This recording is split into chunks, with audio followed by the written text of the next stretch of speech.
Pero acaba. Sí, porque si no te da la cara. Me está dando toda la cara, pero bueno.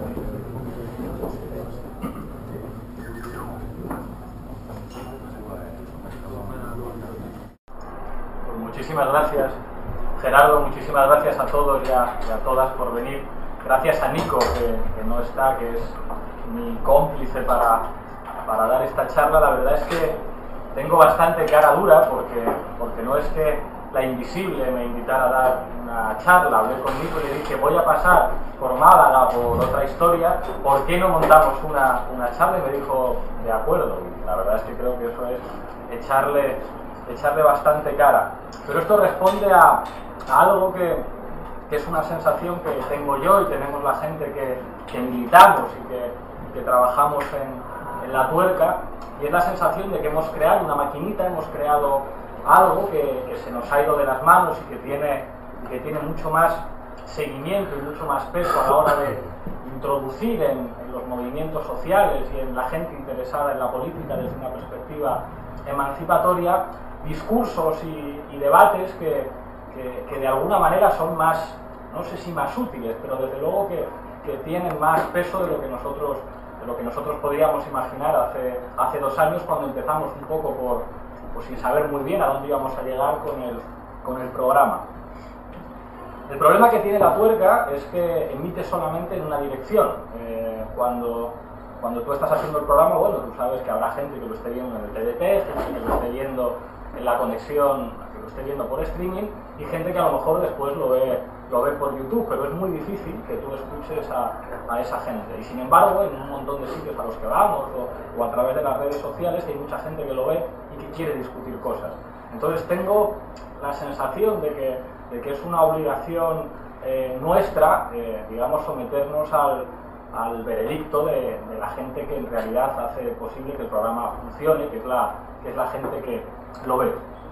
Y pues hoy traigo aquí una serie de cosas, una serie de propuestas para discutir de la coyuntura política actual. Cuando digo actual, diría de lo que viene pasando en los últimos 3 o 4 años, en los que yo creo que todos y todas tenemos la sensación de que algo ha cambiado y que en ese drama cotidiano en el que vivimos, sin embargo, se abre un espacio inédito en nuestro país desde hace muchos años de politización, y que de repente la política se convierte en algo que interesa a la gente. Lo que traigo aquí son una serie como de apuntes de coyuntura, como decía el título de la charla, para discutirlos con vosotros y vosotras. Quiero hablar sobre todo de 3 cosas. Quiero hablar de lo que significa poder constituyente o proceso constituyente, que es un término que se ha puesto muy de moda en los últimos meses, incluso en el último año, un nombre que tiene como no solo resonancias que nos llevan hacia lo que podría ser el derecho constitucional o un área de investigación de los constitucionalistas, sino que suena a América Latina, esto de proceso constituyente.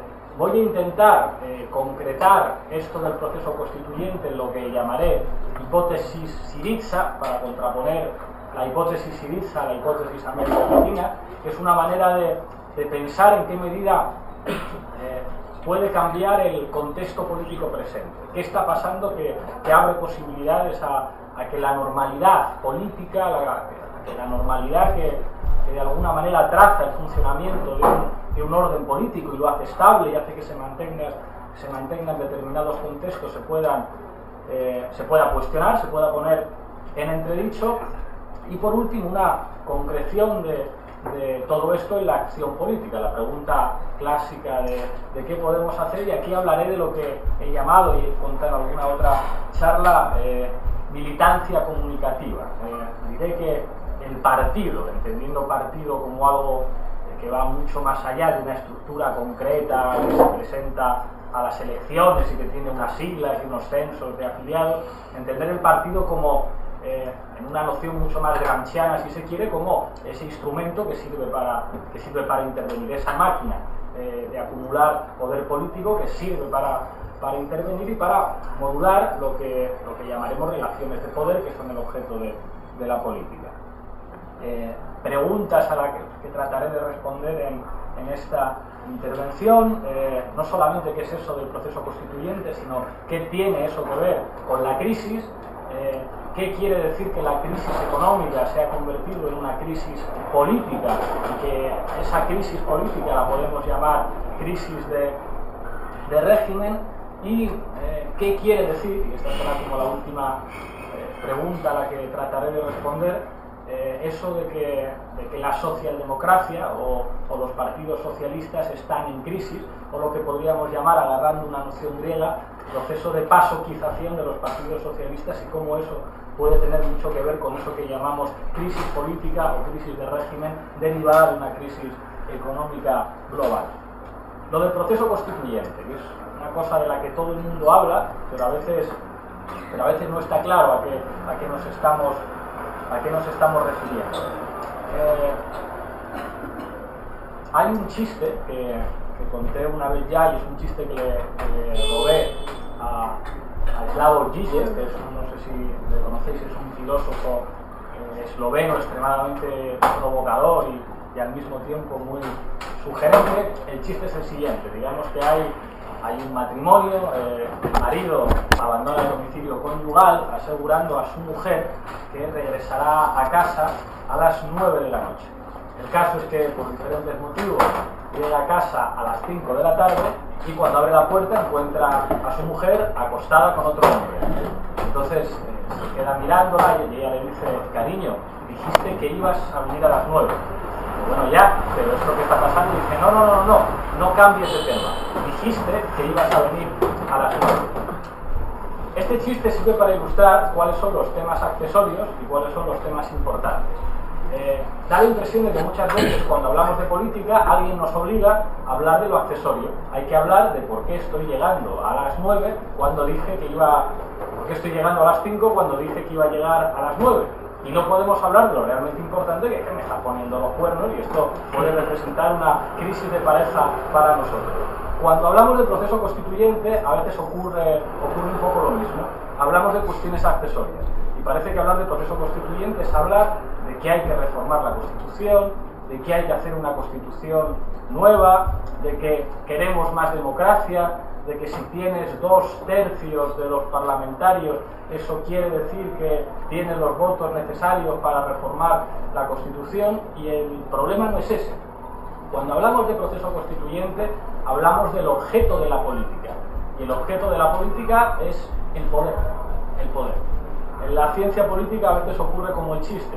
Se nos dice que el objeto de la política es lo accesorio, hablar de por qué estoy llegando a las 5 de la tarde cuando tendría que haber llegado a las 9. En la ciencia política parece que solamente se puede hablar de sistemas electorales, de que solamente se puede hablar de regímenes políticos, de que solamente se puede hablar de teoría política entendida como teoría del Estado, cuando al final el objeto de la política es el poder que al fin y al cabo es una relación que puede ser de clase, posición diferente ante los procesos productivos, pueden ser relaciones de género, hombres, mujeres, todos los matices que la teoría queer nos ha enseñado a la hora de entender cómo se configuran los géneros. Pueden ser relaciones que aludan a la etnia, que aludan a la nación, a todo eso que Weber llama grupos de estatus, y esas relaciones siempre son desiguales, siempre son relaciones jerárquicas y casi siempre se expresan en una dinámica conflictiva. Eso es básicamente el poder. Relaciones que se expresan a través del conflicto. ¿Qué quiere decir la palabra proceso constituyente?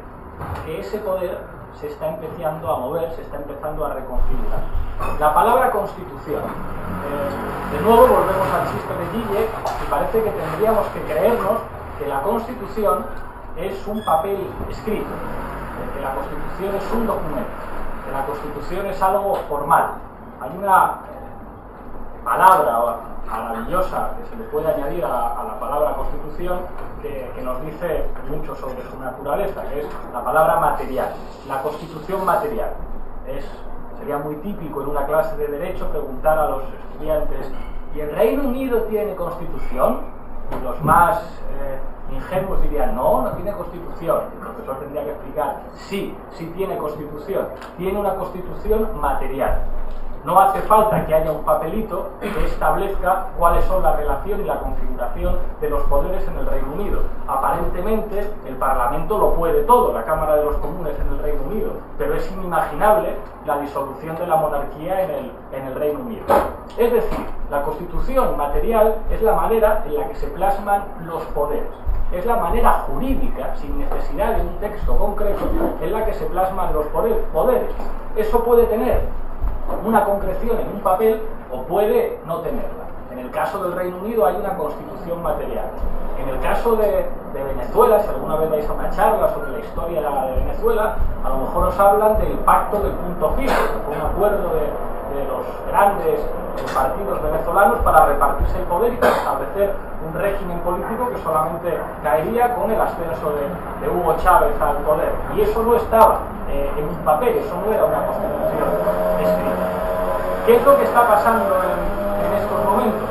Que la constitución material ha cambiado. En el caso de lo que se conoce como Constitución Española del 78, no lo digo yo, cualquiera dice que se ha convertido en papel mojado. Hay una historia que siempre me gusta contar con esto a propósito de Tony Negri. Tony Negri siempre digo que me gusta mucho cuando vuela, pero no me gusta tanto como aterriza.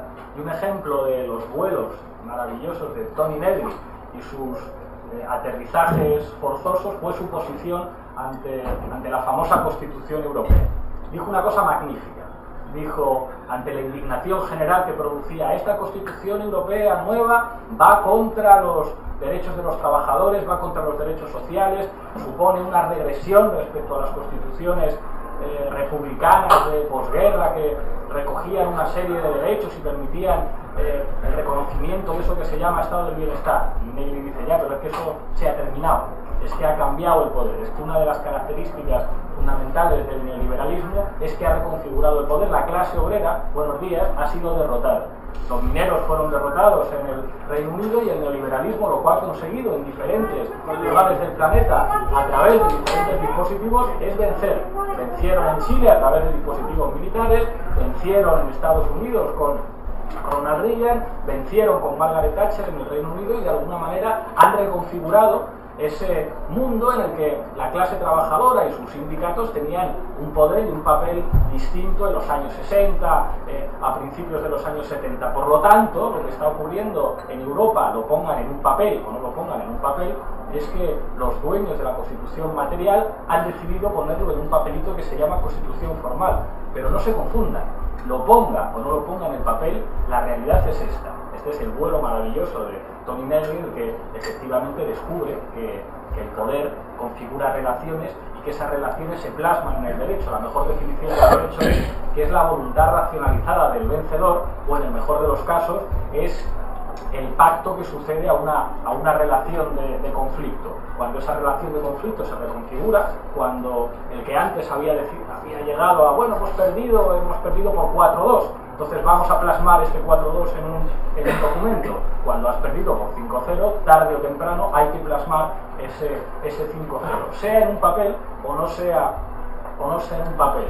El problema de Tony Negri, el aterrizaje forzoso, fue terminar participando en mítines con Daniel Cohn-Bendit pidiendo el sí a la Constitución Europea, porque entendía que la configuración de Europa como entidad política unitaria podía eventualmente facilitar la articulación de luchas, de procesos en el marco europeo, alejándose de lo que casi toda la izquierda decía de, bueno, muy bien, aunque esta Constitución vayan a conseguir aprobarla en buena parte de los estados, no ocurrió en el caso francés. Al fin y al cabo esto es una agresión a las mayorías sociales y hay que enfrentarse a esto, pero quedémonos con ese análisis. ¿Qué tiene eso que ver con lo que está pasando en el mundo y con lo que está pasando en nuestro país, en el Estado español? Pues que de alguna manera ese poder está cambiando. Digamos que lo vimos el año pasado, a través de una llamada telefónica. La Constitución española se supone que políticamente era intocable, nos educaron, sobre todo a mi generación, los que crecimos en los años 80, en que la Constitución era una suerte de sacrosanto documento que había sellado un virtuoso proceso llamado Transición Española, y que modificar la Constitución era algo muy serio, que requería de consensos muy amplios y, cuando menos, lo que podría llamarse un gran debate social. Una llamada telefónica en verano implica una reforma constitucional que significa nada menos que limitar el techo de déficit, que es poco más o menos terminar de dejar claro que los estados no tienen soberanía. Pero esto estaba ya claro con llamada o sin llamada. Digamos, esa escasa diferencia que hemos apreciado en los últimos tiempos entre la manera de gobernar del Partido Popular y la manera de gobernar del Partido Socialista no es solamente un problema de las intenciones de esos gobernantes, es el resultado de que la Constitución material no deja margen para otra cosa. Y aún así, si es necesario ponerlo en un papel, los dueños del poder llaman por teléfono y dicen: y ahora esta Constitución material, que es la verdad, estos son las lentejas de todos los días, me lo va usted a poner en un papelito. ¿Qué quiere esto decir? ¿Qué nos lleva de todo esto a plantearnos el problema del proceso constituyente? Hay algo paradójico en el hecho de perder, el hecho de que estemos viviendo una situación en la que casi desconocida, una sucesión de agresiones contra los derechos sociales, un desmantelamiento tan agresivo de eso que se conocía como estado del bienestar, que en un país que hasta hace pocos años aspiraba a ser miembro del G7 o del G7 más Rusia, estemos hablando de que el 20% de la población de este país está por debajo del umbral de la pobreza o con niveles de paro altísimos. Es una cosa que llama la atención, daría la impresión de que las mayorías sociales se están perdiendo, sobre todo si comparamos esos datos con el aumento en el consumo de bienes de lujo y el aumento en las rentas, en los beneficios de las grandes empresas. Dicho en plata, los ricos son cada vez más ricos y viven mejor, y la gente normal, no ya los pobres, la gente normal, eso que se conocía como clase media, está en una situación de verdadera alarma social.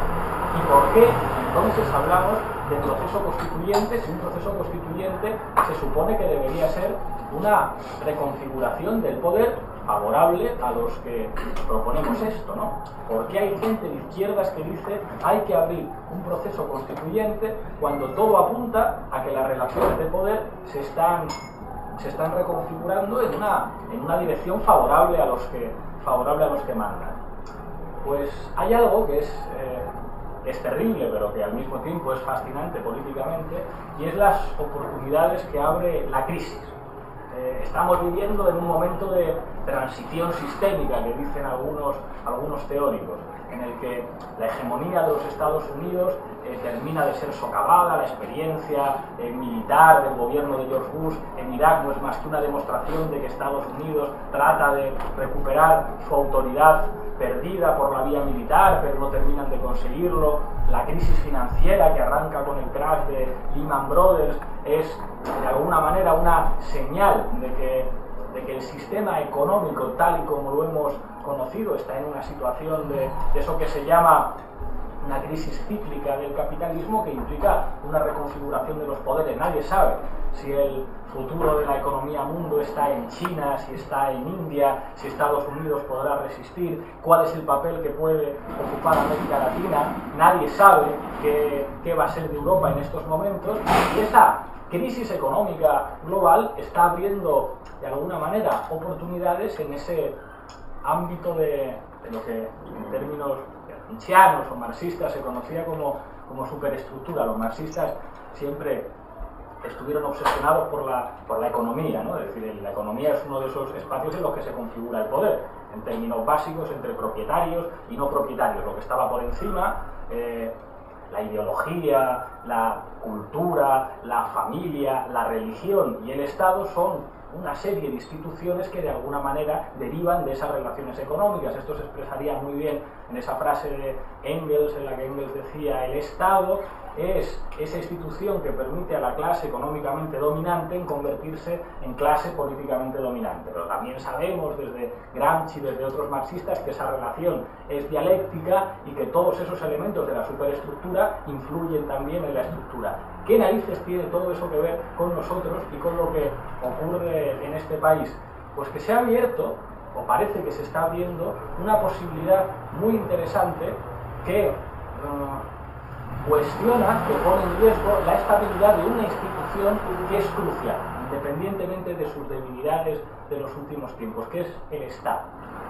Cualquiera puede decir que es verdad que el Estado en estos momentos está vacío de soberanía, que se ha producido en los últimos tiempos, en los últimos 30 años, una cesión o un trasvase de soberanía desde el Estado hasta instancias supranacionales de gestión, el FMI, el Banco Mundial, lo que se conoce por la Troika, incluso las grandes multinacionales, que digamos que los Estados en realidad ya no acumulan tanto poder como antes. Esto es verdad, lo que pasa es que para cualquier actor que haga política, tarde o temprano tiene que rendir cuentas con esa institución que se llama Estado. Incluso con instituciones dependientes del Estado que operan en clave local. Cualquiera que haga política en un municipio, tarde o temprano, tiene que rendir cuentas con el ayuntamiento, en clave de diálogo, en clave de enfrentamiento, en clave de no nos podemos ni ver, en clave de voy a ocupar el ayuntamiento, pero tiene que relacionarse incluso con una autoridad tan despreciable, si pensamos en el poder con mayúsculas, como es un ayuntamiento.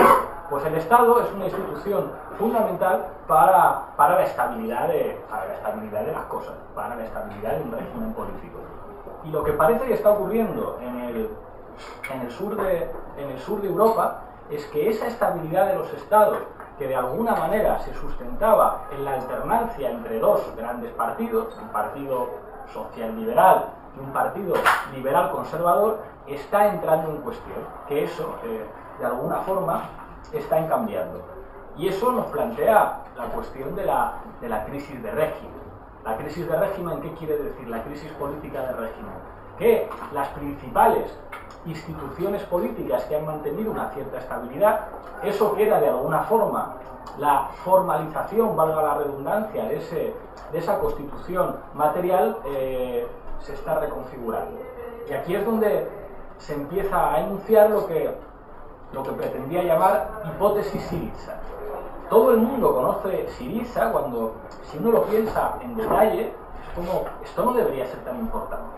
Grecia es un país pequeñito, un país que casi nadie conoce. Grecia, pues sí, te vas a las islas griegas de hacer turismo, la gente más politizada, pues sí, en Grecia libraron una heroica guerra civil y resistencia contra el fascismo, hay sindicatos, pero Grecia es un país pequeño, o sea, no estamos hablando de Italia, de Francia, un país pequeño, en el que la crisis sacude de una forma especial, provocando un enorme empobrecimiento de la población. Y resulta que en unas elecciones, una fuerza política, digamos, aparentemente muy convalidable, o sea, el equivalente a lo que sería el Partido Comunista Francés o su Fond de Gauche, o equivalente a lo que sería Izquierda Unida aquí, equivalente a cualquier tercer partido de esos que se sitúan a la izquierda de la socialdemocracia, que en un montón de países europeos tienen representación parlamentaria, a veces participan en gobiernos locales, y resulta que esa fuerza política tiene el 15% en unas elecciones.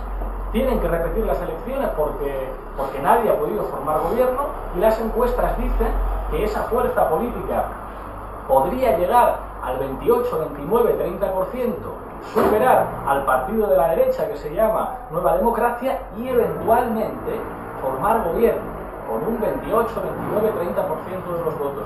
Y saltan las alarmas en toda Europa.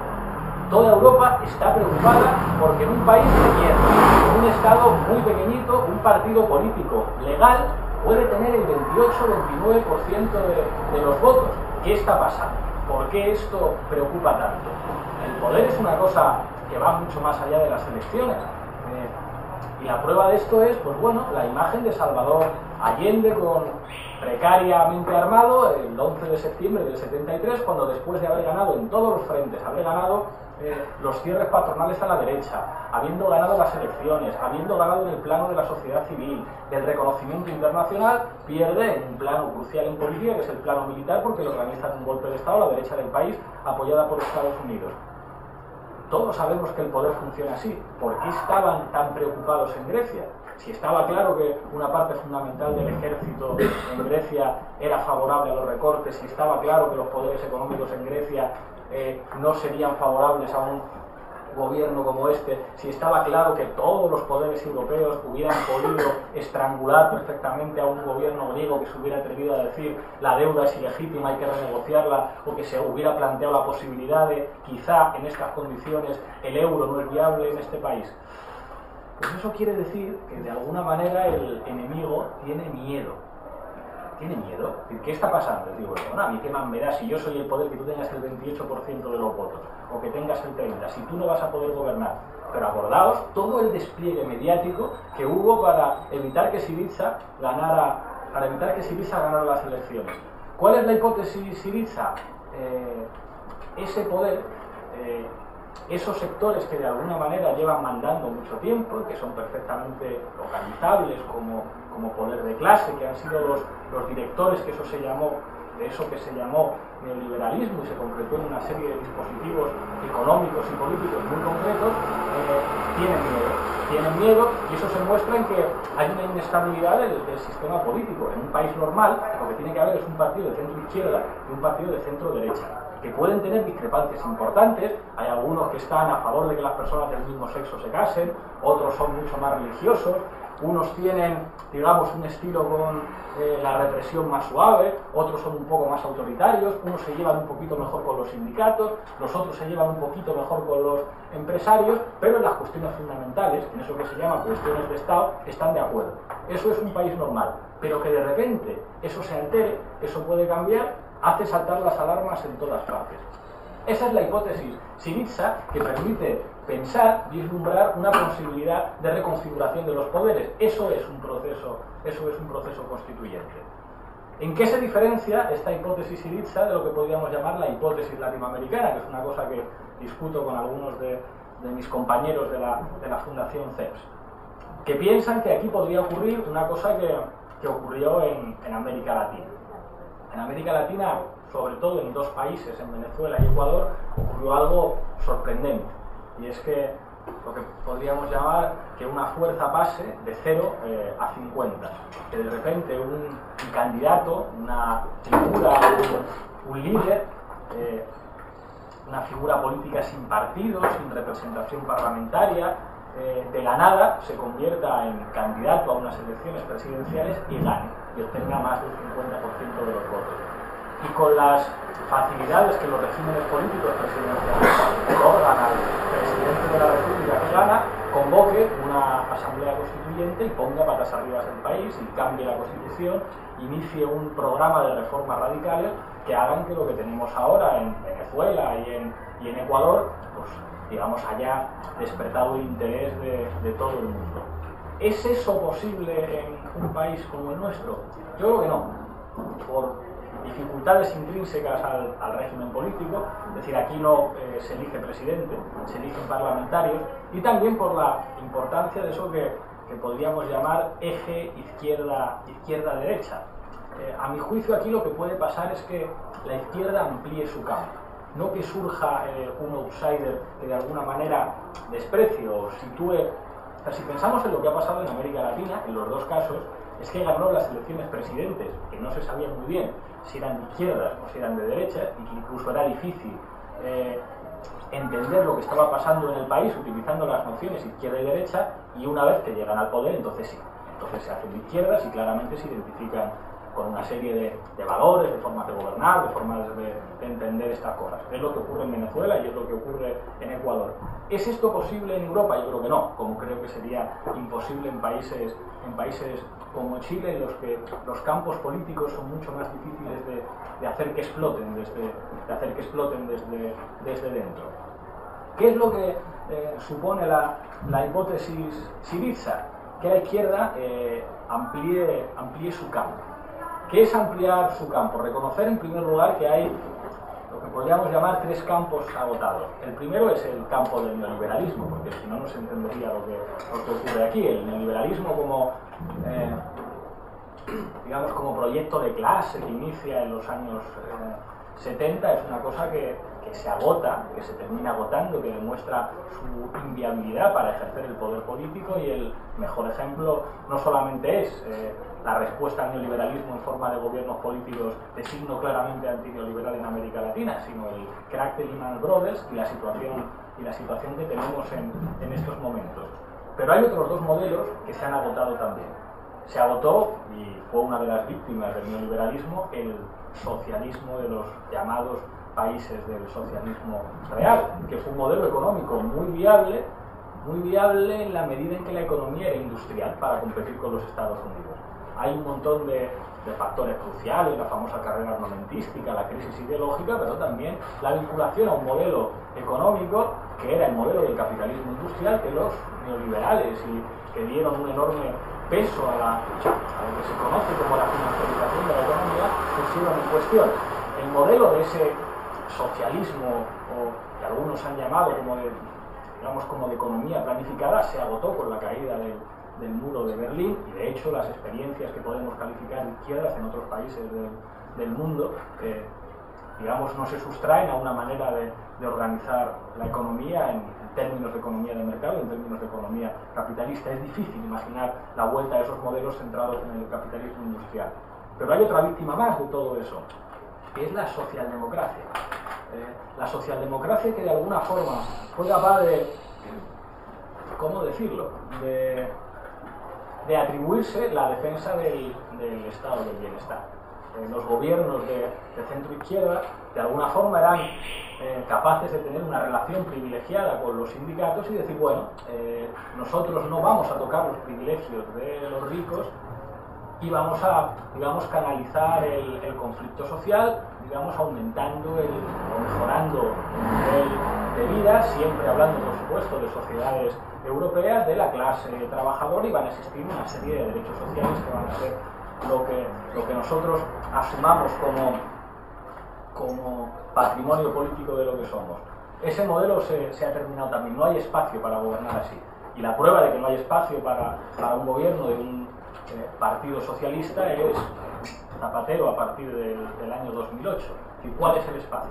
Lo estamos viendo también en Andalucía. Cada vez que un partido socialista gobierna en algún sitio tiene que decir, pues vaya, resulta que a mí no me queda más remedio que recortar también, porque esto es lo único que se puede hacer. Trataré de introducir algunos matices para que se note un poco menos, pero es que están gobernando en Bruselas y al fin y al cabo el dinero no depende de nosotros, y las transferencias vienen del Estado, y el Estado a su vez depende de transferencias que vienen de fuera. No hay espacio para gobernar. No puedo construir una identidad de yo soy el Partido Socialista, soy el partido de los pensionistas, el partido de los afiliados a los grandes sindicatos, soy el partido de alguna manera que garantiza las transferencias en forma de seguro de desempleo, soy el que garantiza una sanidad más o menos pública. Eso se ha terminado.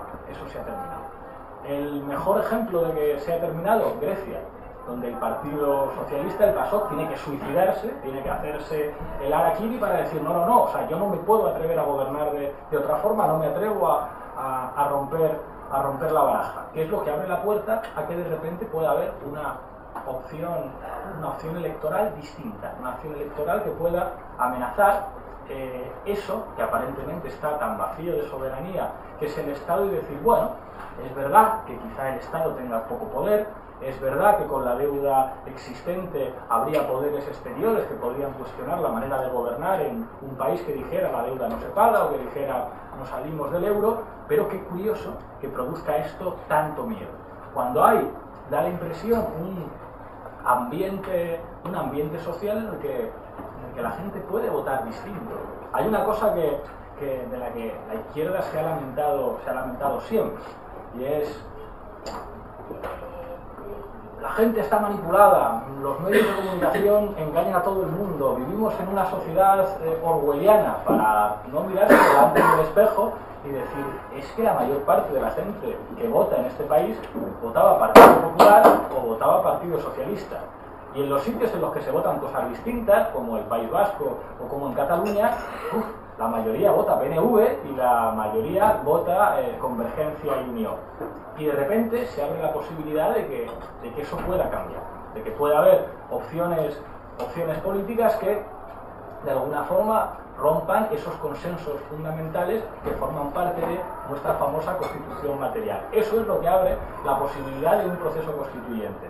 Ahora bien, lo que podríamos llamar la izquierda derrotista puede convertirse en Syriza, el comunismo derrotista, lo podríamos llamar. Yo creo que no. Es la manera en la que provocadoramente llamaría al Partido Comunista griego, como vosotros no queréis ganar, manteniéndose en esas posiciones de coherencia, de hay que trabajar en los barrios, hay que mantenerse firmes en nuestros planteamientos, aunque tengamos el 3% de los votos, es como ya muy bien.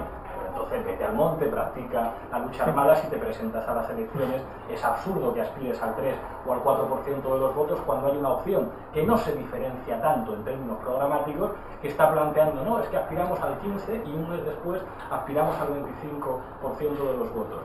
Pero ¿cómo se amplía de alguna manera ese campo?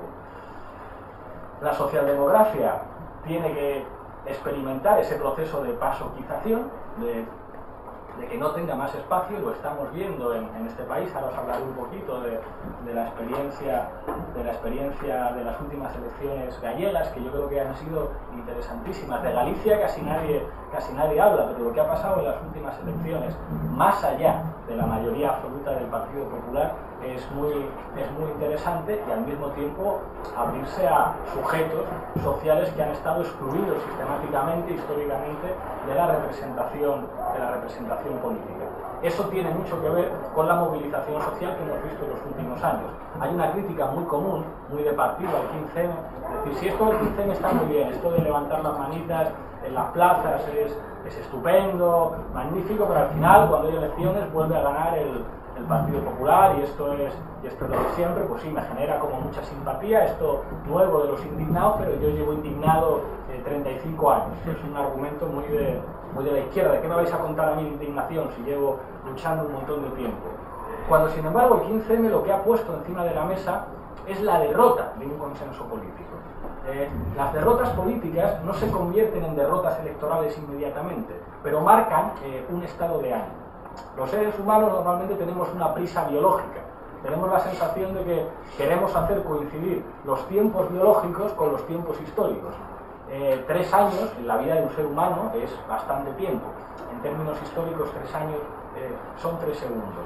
Y lo que ha puesto el 15M encima de la mesa es que hay una sensación social, se configura una mayoría social que desprecia eso que se llama configuración del poder institucional del Estado. Y cuando a la gente le pregunta qué piensa de la clase política, estamos hablando de uno de los sectores institucionales peor valorados. La gente desprecia a los políticos. Cuando a la gente le preguntan qué opina de las reivindicaciones genéricas del 15M, la gente dice que está básicamente de acuerdo. Cuando a la gente le hablan de la corrupción, la gente ve en su propia vida que se está produciendo una estafa. ¿Cómo se convierte eso en política? Eso es una cosa complicada, pero abre el escenario a que se puedan producir aceleraciones sociales que, si se interviene sobre ellas con inteligencia, pueden redefinir muchísimas cosas. Galicia ha sido la campaña electoral en la que he trabajado, en la que he disfrutado más. Además, tuve la suerte de que me contrató Esquerda Unida de Galicia como asesor de comunicación. Era como, me habéis hecho un regalo maravilloso, porque hubiera venido aquí por mi cuenta a ver lo que puede ocurrir aquí, porque esto es mucho más interesante de lo que parece. Había 2 elecciones paralelamente, las vascas y las gallegas, y todo el mundo se interesaba por las vascas, pero las vascas, yo creo que en este caso tenían muchísimo menos interés. El interés de las elecciones vascas era la vuelta de la izquierda abertzale a las instituciones a través de una amplia coalición electoral que se llamaba EH Bildu, y parece que lo que estaba por ver básicamente era si EH Bildu podía rivalizar con el PNV o no podía rivalizar.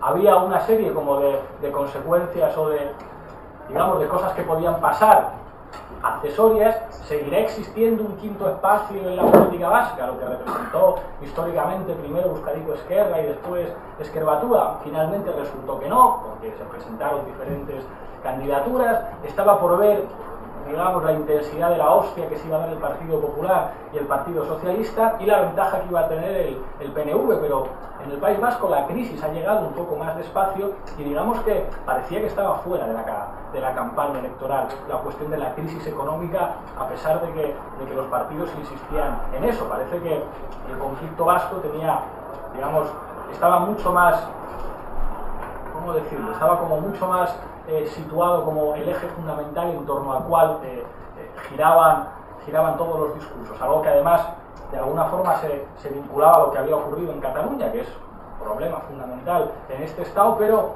a mí me interesaba menos en la medida en que no había esa posibilidad como de cuestionamiento de lo existente.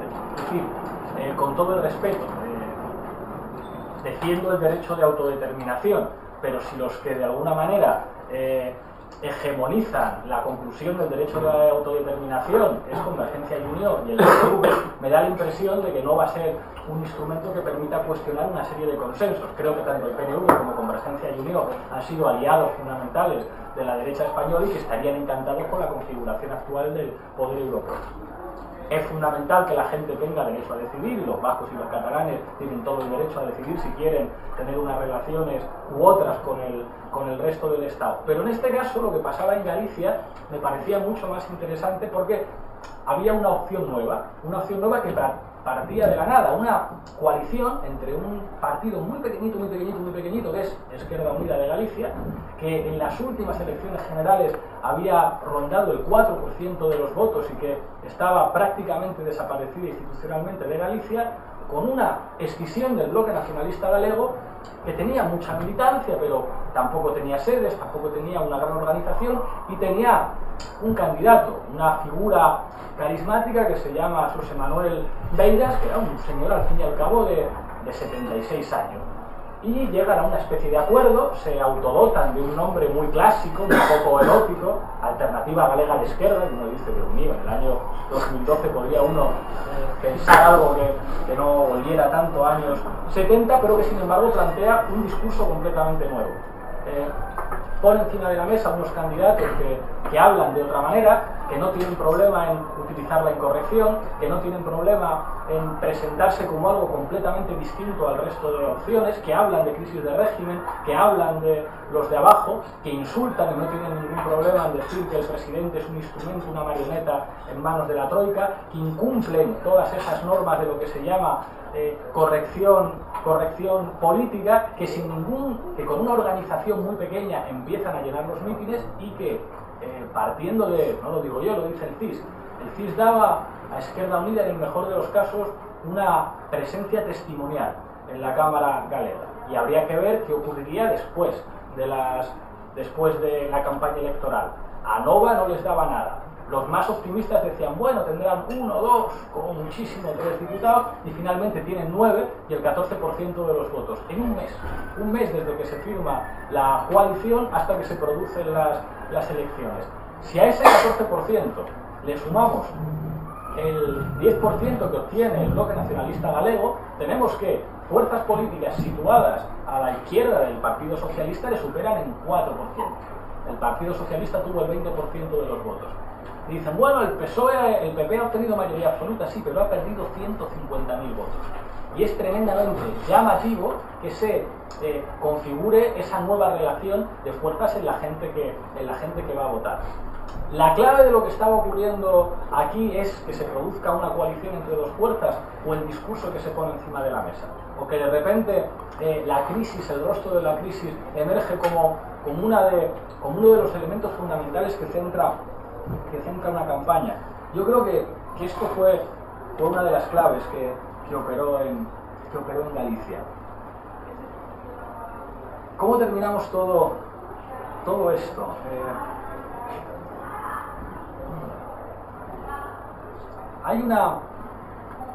En política siempre hay que cabalgar las contradicciones.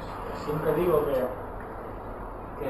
que quien no quiera asumir contradicciones que no se meta en política. Y eso en estos momentos implica dar la batalla en un ámbito que yo creo que es el que se ha convertido en hegemónico para la militancia, que es la comunicación. uno de los problemas que tienen las organizaciones políticas o la gente que hace política es la manera de que los discursos, de que las cosas que están diciendo se conviertan en instrumentos de organización.